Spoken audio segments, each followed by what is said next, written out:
पाँचवें नमस्ते माता पिता को, दूसरी नमस्ते हे सज्जन जनों को, तीसरी नमस्ते हे आकार को।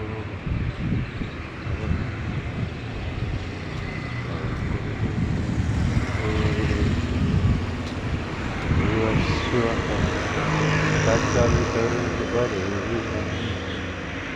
भर्गो देवस्य धीमहि धियो यो न प्रचोदयात्।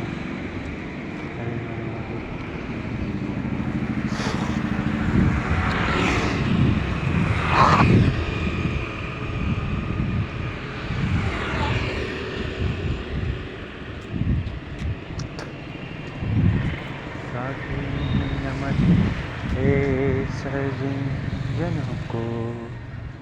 आइए दोस्त, आज भी चेतना के ऊपर चर्चा करेंगे कि चेतना का मूल क्या है, चेतना कैसा, चेतन शक्ति क्या है, चेतन में हम अभी हैं कि नहीं, चेतन वर्तमान में स्थिर है कि नहीं, चेतन हमारा कार्य शैली कैसे करती है, चेतन हमसे क्या कहती है, और हम बोल रहे हैं ये कौन है, और हमारे भी चेतना में चेतना कैसी बोलती है।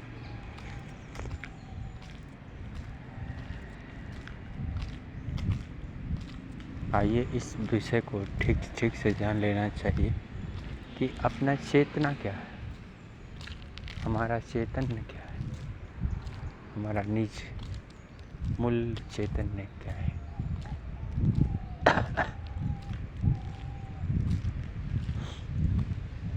श्रद्धा से, प्रेम से और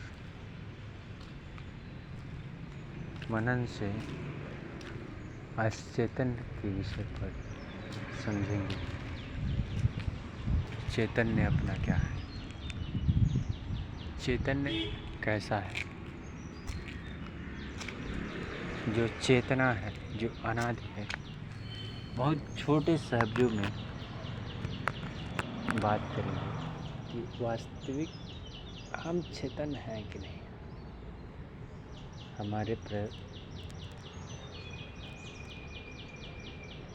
हमारा स्वयं का चेतना है कि नहीं।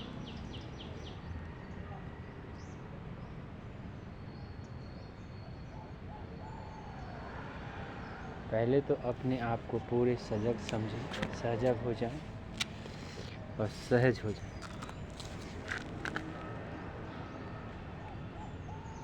आप जैसे ही सजग और सहज हो जाएंगे, वैसे ही उस चेतन की ओर थोड़ा सा जाने का मार्ग खुल सकता है। जब आप सहज और सहज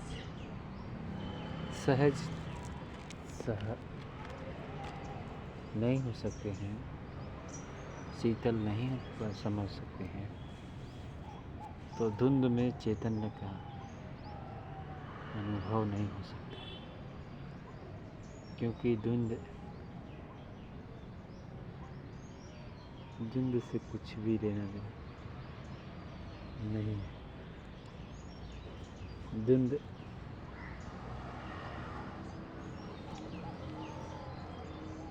धुंध का मतलब दो, मन और चेतन। मन का आकार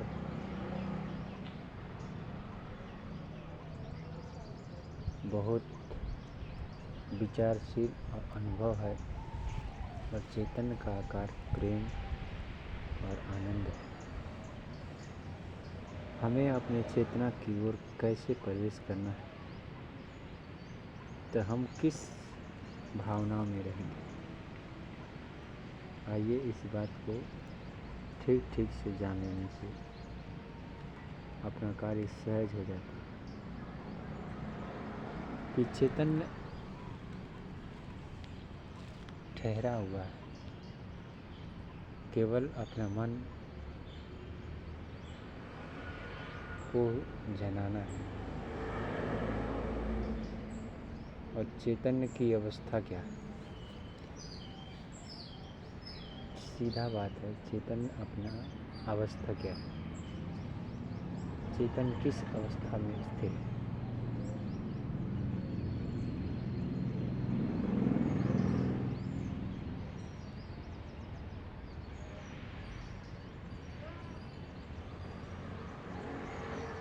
चैतन्य मात्र शांत है, शीतल है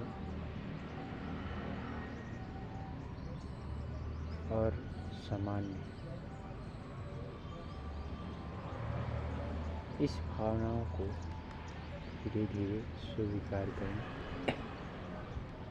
कि हम जो हैं, हमारा स्वभाव, हमारा गुणवान कार्य शांत है,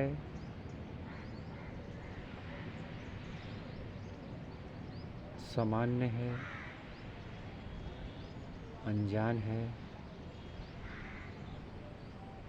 और सहज है।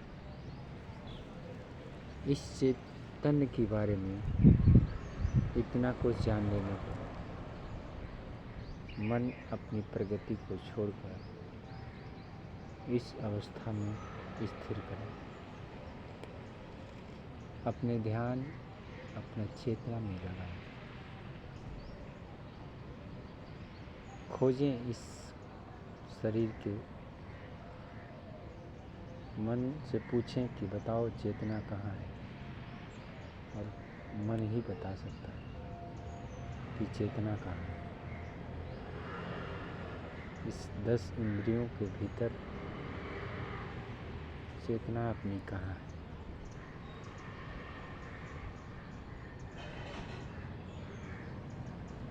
आइए इस विषय को बहुत ठीक से जान लेने चाहिए कि चेतना क्या है, कैसा है ये चेतना, कैसी है ये अनंत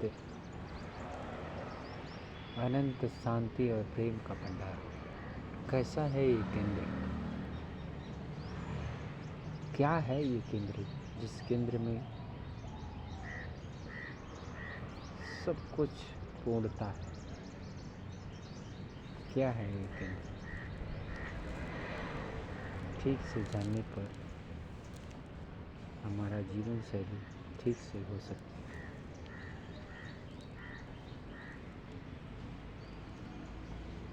क्या है ये जीवन का मूल केंद्र?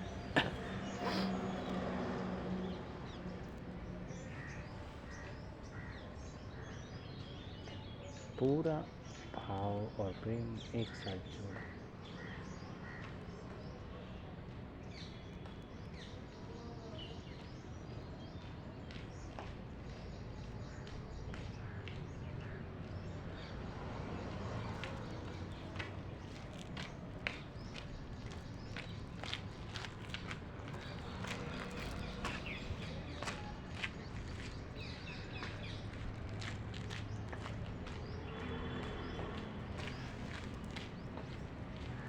जाने क्या है ये चेतना?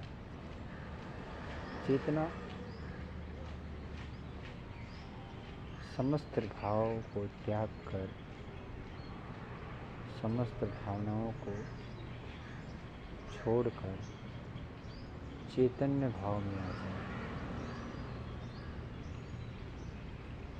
जो कुछ आपको महसूस हुआ है वो सब कुछ भी नहीं ऐसा एहसास करते एकमात्र चैतन्य में होना अति उत्तम कर्म है। श्रेष्ठ कर्म यही है कि समस्त इच्छाओं से शांत होकर, सहज होकर मात्र चैतन्य में आना। चैतन्य में इच्छा करना, चैतन्य में शांत और सहज हो जाना, यही सबसे निज कर्म, निज धर्म और एक अपनी अवस्था है। समस्त भाव को समर्पण कर दे अपने चेतन में और याद रखें कि स्वयं में चैतन्य, मैं चैतन्य स्वरूप हूँ।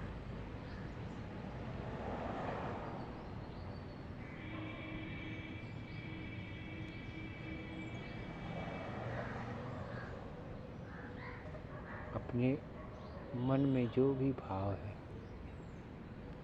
जो भी भावना है, वो त्याग कर यही केवल एहसास कर ले कि मैं स्वयं चैतन्य हूँ,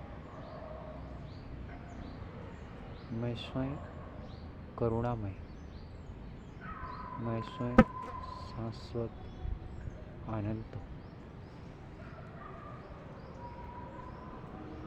मैं स्वयं ही जीवत हूँ, मैं स्वयं शांति और प्रेम हूँ। ऐसा एहसास करें, चैतन्य में और ठहर जाएं, क्योंकि चैतन्य में आना समझे निज घर को आना। युगों बीत जाने के बाद जाने अनजाने में जो कुछ हुआ है तो आपके जाने अनजाने में है। आपका पाप और पुण्य दोनों समाप्त हो रहा है।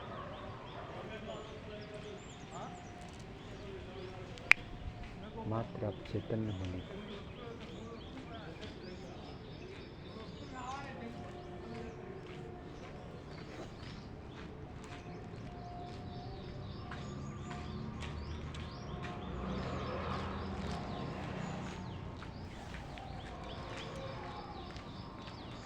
जाने अनजाने में जो कुछ हुआ है, जो कुछ आगे होगा, जो कुछ हमसे भूल और गलती है, वो जाने अनजाने में हुआ है।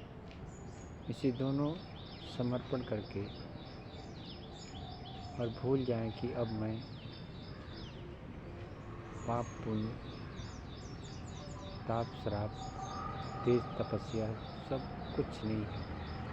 मात्र मैं एक चेतन और साधारण हूँ, सामान्य हूँ। बस इतना ही कहें, इतना ही अपने अंतस में रखें।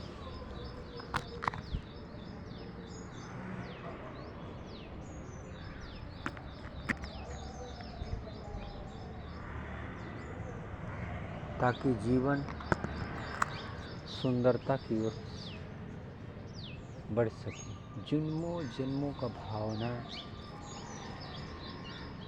और भाव मन में ठहरा हुआ है और चेतना इसको निभा रही है। ये सब समर्पण कर दे, क्योंकि ये आपका नहीं, आपका अपना स्वयं सहज होना, करुणामय होना, आनंद होना, शांत रहना,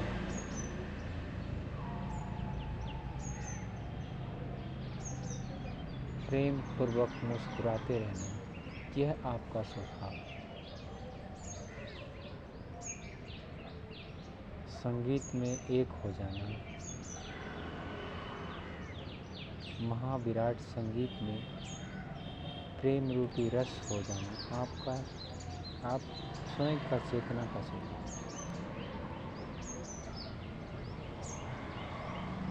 जो कुछ आप किए होंगे जाने अनजाने में, वो सब चेतना में ठहरने से माफ हो जाए। अपने नाभि और आज्ञा चक्र को